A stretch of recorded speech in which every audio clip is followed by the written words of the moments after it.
$64.8 billion, the largest financial fraud in human history. And here's what should keep you awake at night.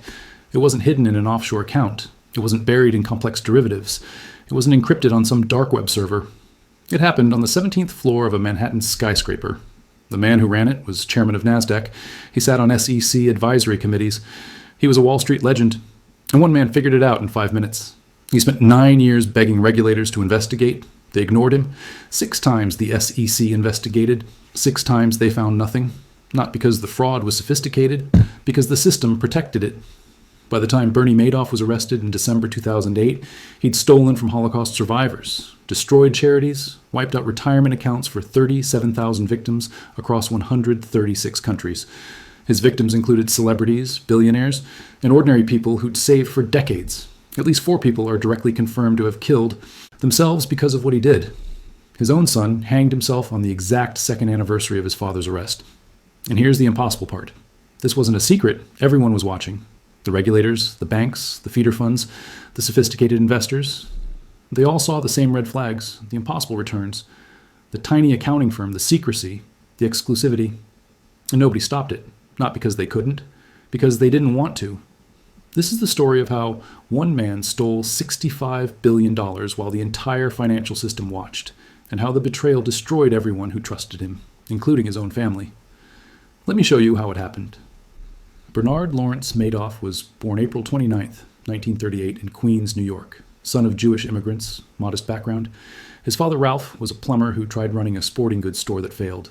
His mother, Sylvia, tried running a brokerage firm in the 1960s. The IRS filed a lien against it. It closed. Financial instability ran in the family. This matters because Madoff grew up watching his parents fail at money. He learned early that appearances mattered more than reality, that you could run a business that looked successful while secretly drowning in debt. He met Ruth Alpern in high school. She was the daughter of an accountant. They married in 1959. Ruth's father, Saul Alpern, would become critical to the fraud. He was the seed. In 1960, Bernie Madoff opened Bernard L. Madoff Investment Securities with $5,000 he'd saved lifeguarding in the Rockaways. Ruth's father loaned him another $50,000. And here's where it starts. Saul Alpern referred his accounting clients to Bernie to invest. Wealthy retirees, business owners, people who trusted Saul's judgment. Bernie promised steady returns, low risk, no drama, just consistent growth. And for a while, it was legitimate, sort of. The legitimate part of Madoff's business was real, and it was genuinely innovative. In the early 1960s, most stock trading happened on the New York Stock Exchange floor, specialists in colored jackets screaming orders. Bernie saw the future, electronic trading. He invested in computer systems when most firms were still using paper tickets. By the early 1970s, Madoff's firm was executing trades electronically faster and cheaper than competitors. He pioneered market making, buying and selling stocks to provide liquidity. The technology worked. The business grew. By the early 1990s, Bernard L. Madoff Investment Securities was executing 9% of daily trading volume on the New York Stock Exchange. 9%, that's enormous. The firm handled trades for major banks and institutions. It was profitable, legitimate, and respected. Bernie became a Wall Street elder statesman. He served as chairman of NASDAQ 3 times, 1990, 1991, and 1993. He sat on SEC advisory committees. His opinion shaped market regulations. His brother Peter became vice chairman of the National Association of Securities Dealers. The Madoffs' name meant credibility, and the legitimate business made money, real money. Before 2001, the trading operation generated approximately $100 million per year in legitimate profits. This is the paradox that nobody understood until it was too late. Bernie Madoff didn't need to steal. He was already rich. He was already successful. He was already respected. The fraud wasn't born from necessity. It was born from something darker. According to the FBI's reconstruction, the fraud began with a single lie in the late 1960s or early 1970s. Bernie lost money on a trade for his father-in-law's clients. He couldn't admit it, so he covered it up. He promised returns he hadn't delivered. And to make good on that promise, he used money from new investors to pay the old ones. This is the essence of a Ponzi scheme, named after Charles Ponzi, who ran the same scam in 1920. Use new money to pay old investors. Create the illusion of returns that don't exist. As long as more money comes in than goes out, it works. And Bernie Madoff ran this scheme for somewhere between 38 and 48 years. Employees who worked on the 17th floor testified they were faking records from the beginning. One employee said, "I was doing the same things in 2008 as when I started in 1968. Think about that. For nearly half a century, Bernie Madoff fabricated every single trade, every monthly statement, every annual return. It was never legitimate. It was always fraud, just hidden behind a legitimate business that made it impossible to see.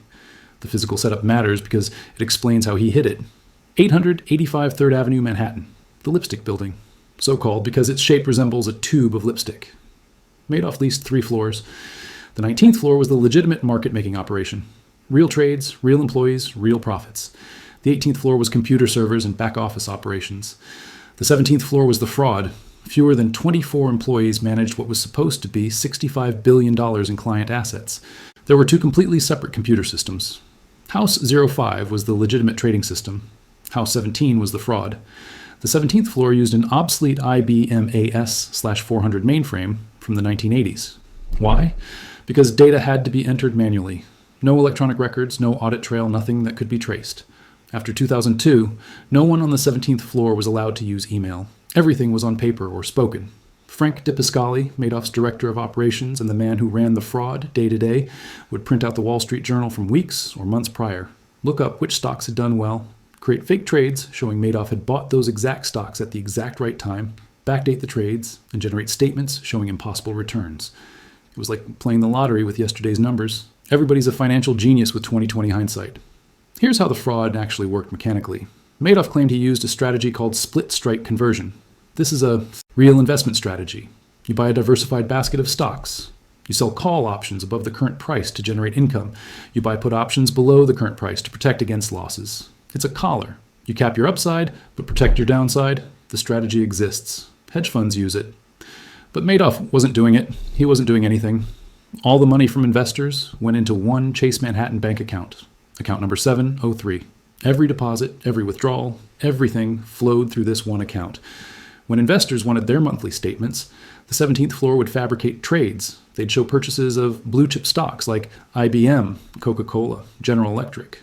They'd show options trades, hedging those positions. They'd calculate 10 to 12% annual returns.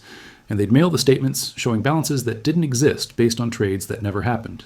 No one ever checked. The clients trusted Bernie, and the returns seemed believable. Not too good to be true, just good enough. Madoff had 92% positive months. The S&P 500 has 66% positive months historically. One mathematician said it was like a baseball player batting .966, impossible. But nobody ran the numbers. In May 1999, a Boston portfolio manager named Harry Markopolos was asked by his boss to reverse engineer Madoff's strategy. A competitor was using Madoff to manage money and generating these smooth, consistent returns. Markopolos' boss wanted to replicate it. So Markopolos, who had a degree in mathematics and experience in derivatives trading, sat down with Madoff's return data. It took him 5 minutes to know something was wrong. It took him 4 hours to mathematically prove fraud. The first red flag was the options volume.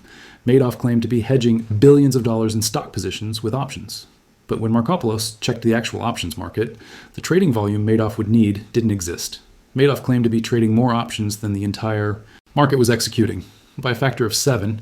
In some months, 65 times the actual volume.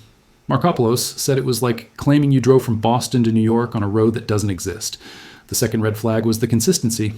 Returns that smooth don't exist in real markets. Volatility is inherent. Markets go up and down. But Madoff's returns went up, up, up, with only minor dips. It was a geometric line. And Markopolos said, that line doesn't exist in finance. It only exists in geometry classes. The third red flag was the strategy itself. Markopolos tried to replicate split strike conversion using real trades. He couldn't generate Madoff's returns. Even in the best market conditions, the strategy maxed out at 12 to 14%. Madoff claimed 10 to 12% regardless of market conditions. Up markets, down markets, sideways markets. Always the same, mathematically impossible. Harry Markopolos knew with certainty that Bernie Madoff was running a fraud, and he spent the next 9 years trying to get someone to investigate. In May 2000, Markopolos submitted his first complaint to the SEC's Boston office. He estimated Madoff was managing $3 to $6 billion. He laid out the red flags, the impossible options volume, the too smooth returns, the secrecy around the strategy. The Boston office forwarded it to the SEC's New York office in March 2001. The New York SEC dismissed it in one day. They didn't investigate. They didn't contact Madoff. They filed it and moved on. In 2005, Markopolos wrote a 21-page memo titled, "The World's Largest Hedge Fund is a Fraud." He detailed 30 red flags. He showed the math. He explained why the returns were impossible. He estimated Madoff was now managing $30 billion, not $3 billion. The fraud had grown 10 times in 5 years. He submitted it to the SEC. Again, nothing. In June 2007, Markopolos sent an email to the SEC warning, when Madoff finally does blow up, it's going to be spectacular. Ignored. By 2008, Markopolos feared for his life. He thought Madoff might have connections to Russian organized crime or Latin American drug cartels. How else could someone run a fraud this large for this long without getting caught? He told friends if he died unexpectedly to investigate Madoff. He wasn't paranoid, he was terrified.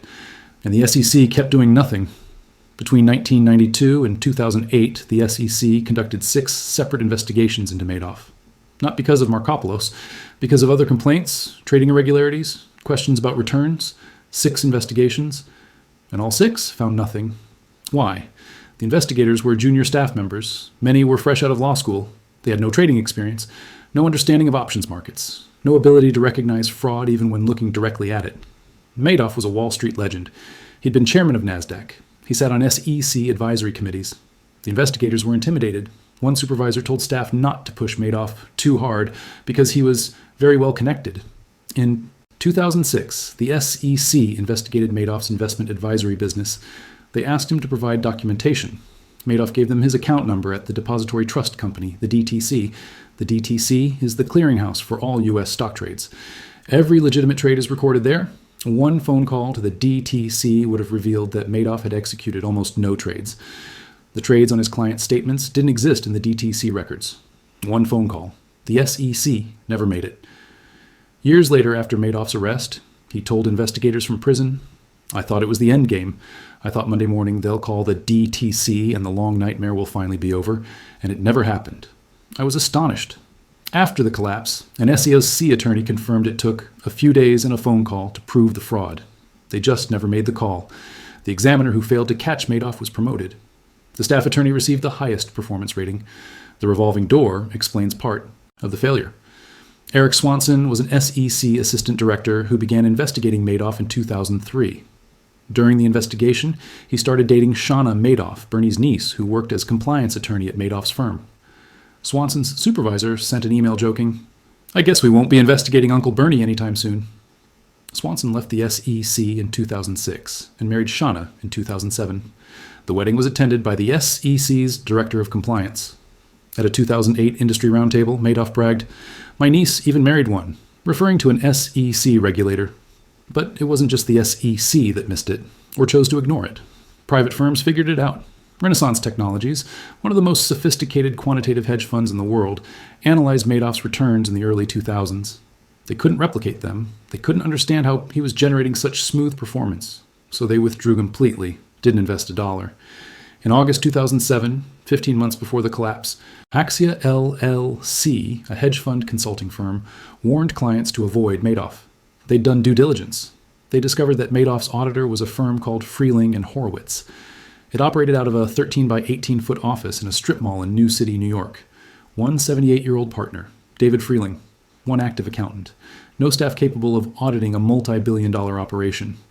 Axia's report said it was like General Motors being audited by a 3-person firm. They told clients the situation made no sense and recommended complete avoidance.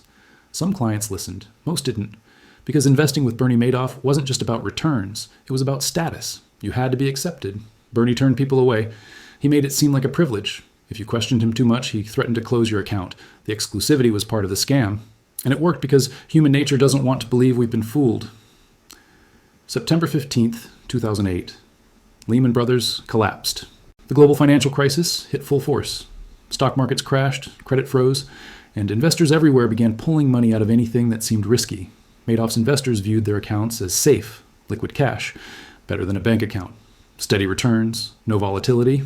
So when markets crashed, they called Bernie to redeem. And the redemption requests started pouring in. $7 billion in redemption requests flooded in during October and November 2008. This is the mathematical breaking point of every Ponzi scheme. As long as more money comes in than goes out, the scheme survives. But when redemptions exceed deposits, the math collapses. Bernie couldn't pay $7 billion. The money didn't exist. Let me show you how fast the account drained. In August 2008, Madoff's main Chase account held approximately $5.6 billion. By October 16th, $3.7 billion. By October 29th, $3 billion. The week after Thanksgiving, $234 million. On December 11th, the day of his arrest, $234 million remained.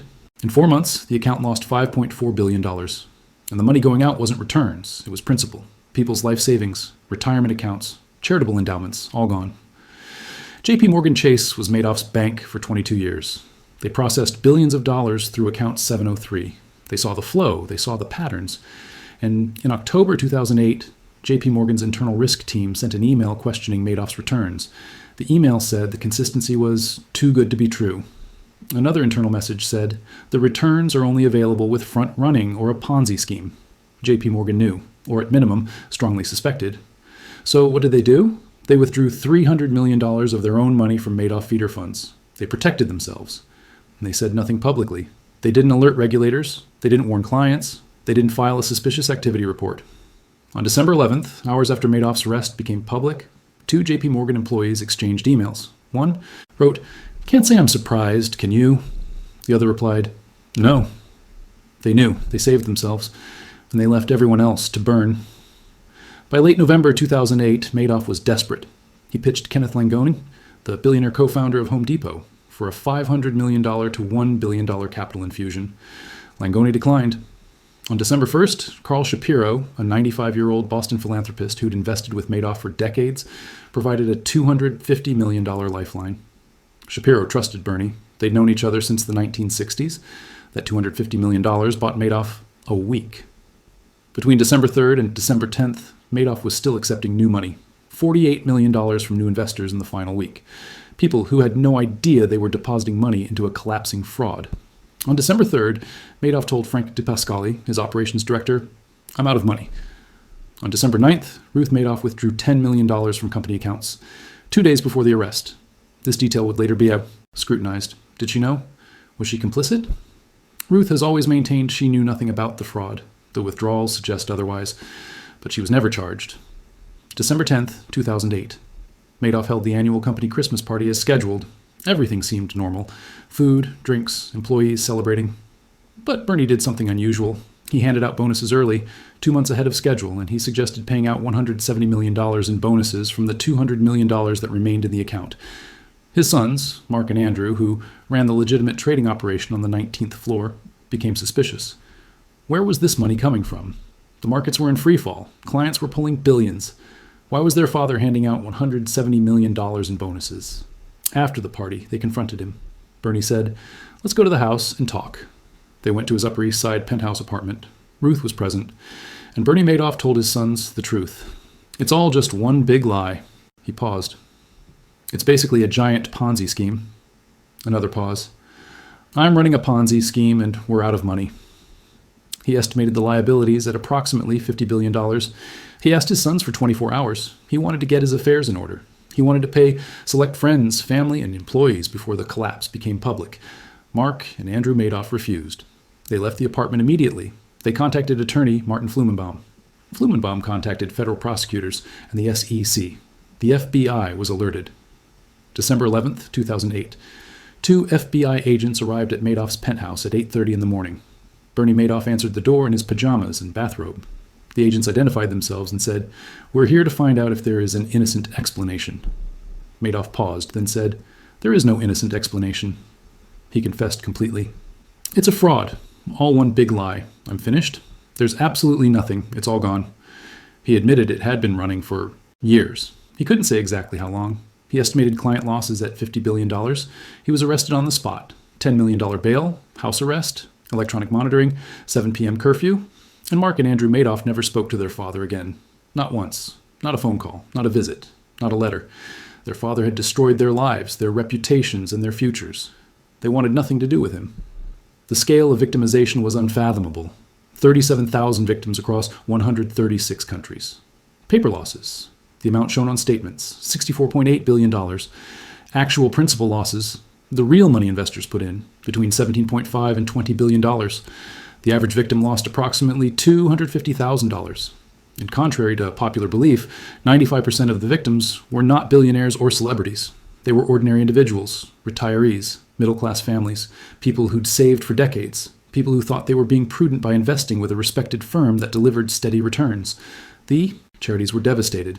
Elie Wiesel, the Holocaust survivor and Nobel Peace Prize laureate, lost his entire $12 million personal savings. His foundation lost another $15.2 million. Wiesel, who'd survived Auschwitz, who dedicated his life to fighting injustice, called Madoff one of the greatest scoundrels, thieves, liars, criminals. The JET Foundation, which funded criminal justice reform, was forced to close entirely. 24 employees laid off. All programs shut down. The foundation had invested $29 million with Madoff. It was gone. The Robert Roy Lapin Foundation, which funded Jewish education programs, lost everything.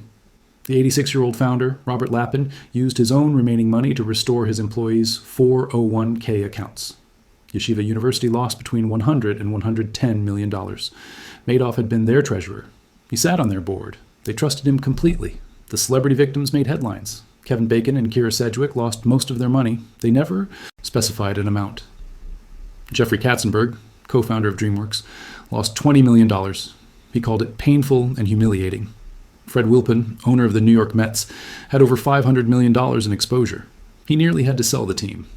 John Malkovich lost $2 million and responded philosophically, "You think you have money, and you don't. So what?" But the ordinary victims, the people who weren't famous, who couldn't absorb the losses, their victim impact statements tell the real story. I told my father, who was 89, he could not die because I didn't have enough to bury him. My husband and I had an account for over 30 years.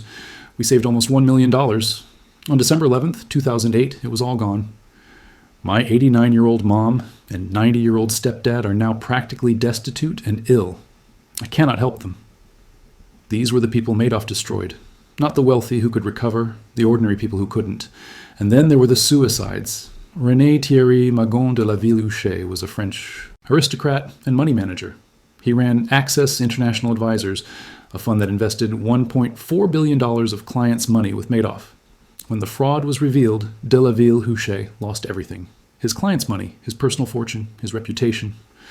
On December 22, 2008, 11 days after Madoff's arrest, de la Ville-Huchet went to his office on Madison Avenue. He took sleeping pills. Then he used a box cutter to slash his left wrist. He placed a trash can nearby to catch the blood so it wouldn't stain the carpet. His brother said he felt responsible, and he felt guilty even though this was not his mistake. When Madoff was told about the suicide in prison, his response was, that guy couldn't pick a stock if his life depended on it. No remorse, no empathy, just contempt. William Foxton was a British former soldier and humanitarian who'd been awarded the Officer of the Order of the British Empire. He lost his life savings to Madoff. On February 10, 2009, he walked to a park near his home in Southampton, England. He sat on a bench, and he shot himself. His son said, "I want Madoff and others to know they have my father's blood on their hands." Mark Madoff, Bernie's older son, hanged himself in his Manhattan loft on December 11, 2010.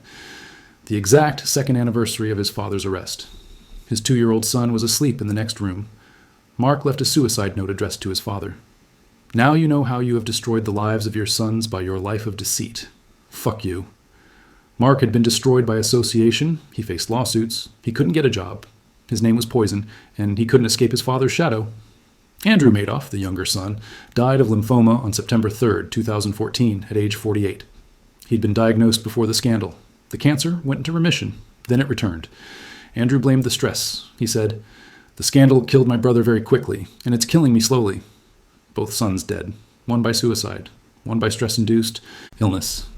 Bernie Madoff destroyed his own family, March 12, 2009. Bernie Madoff stood in federal court in Manhattan and pleaded guilty to all 11 federal felony counts.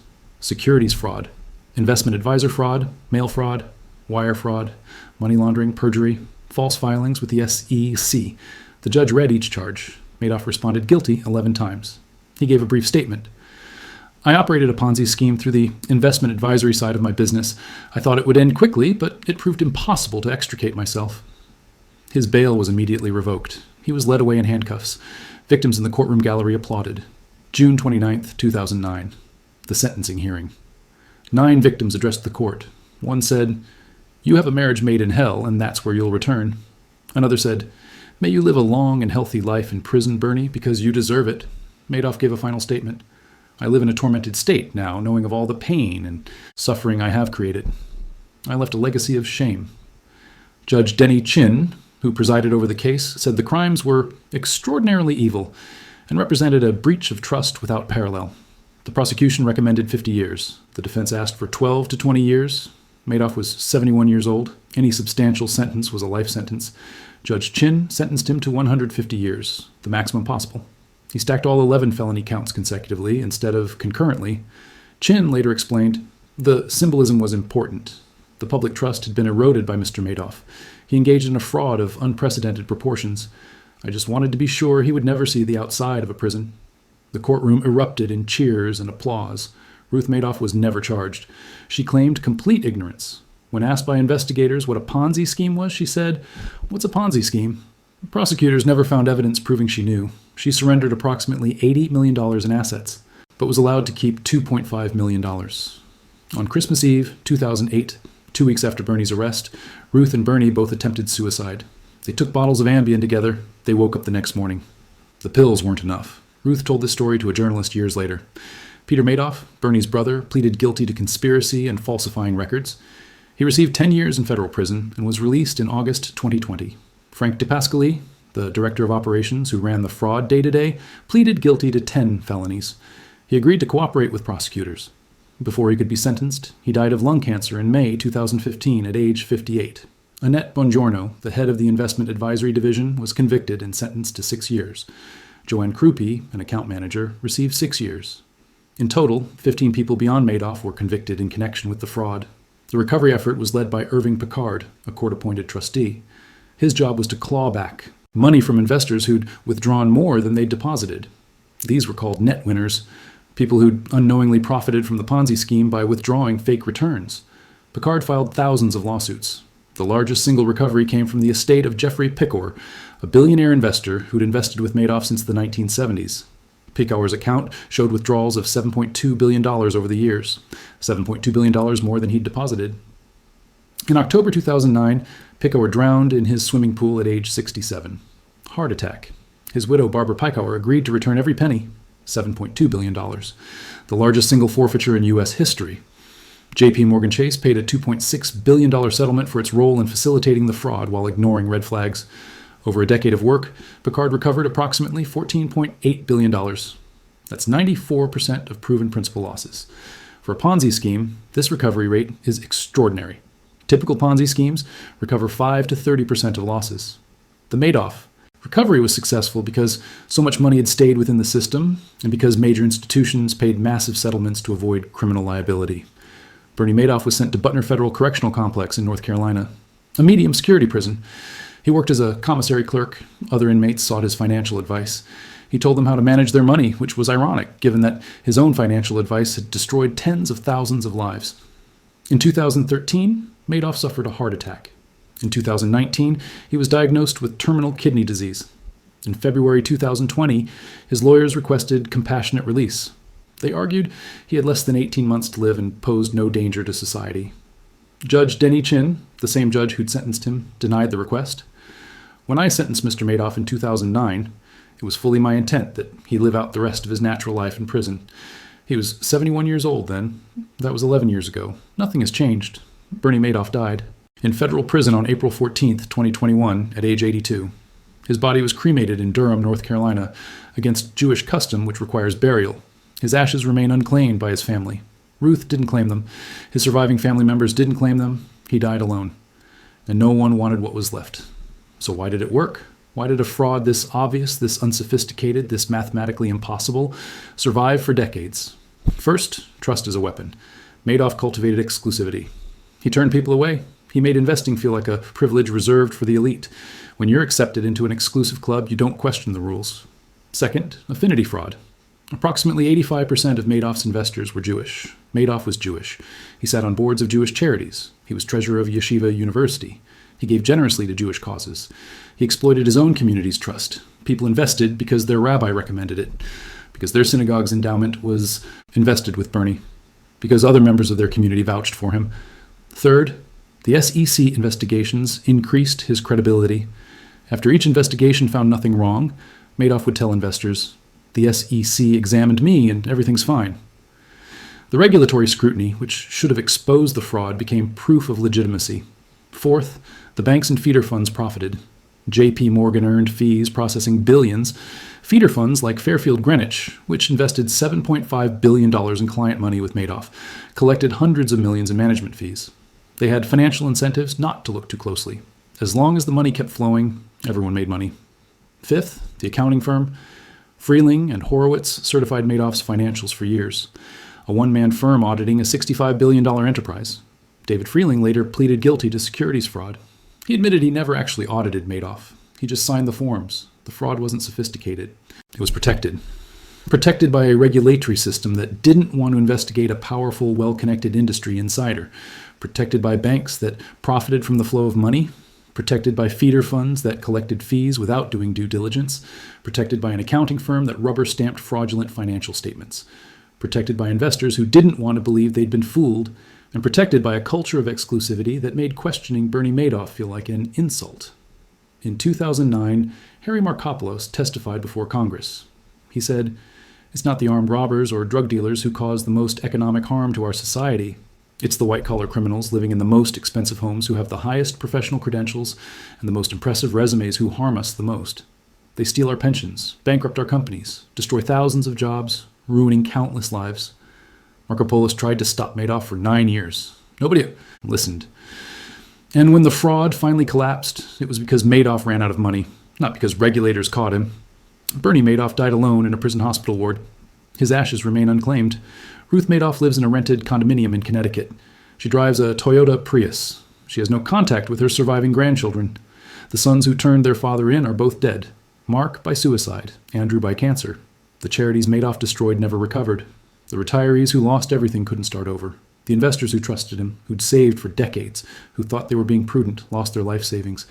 And the fraud that should have been stopped 100 times, that was investigated 6 times by the SEC, that was mathematically proven by Markopolos in 1999, wasn't stopped once, not until it collapsed under its own weight.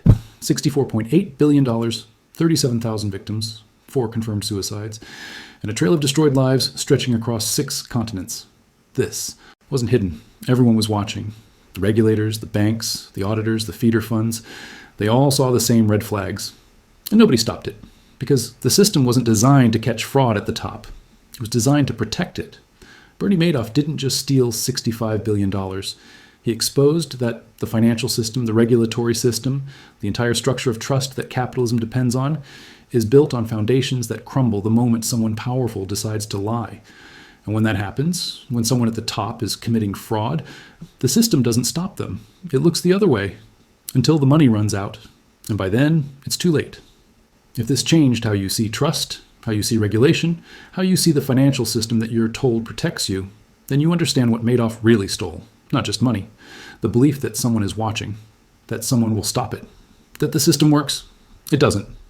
Bernie Madoff proved it. And the people who were supposed to protect you let it happen while everyone watched.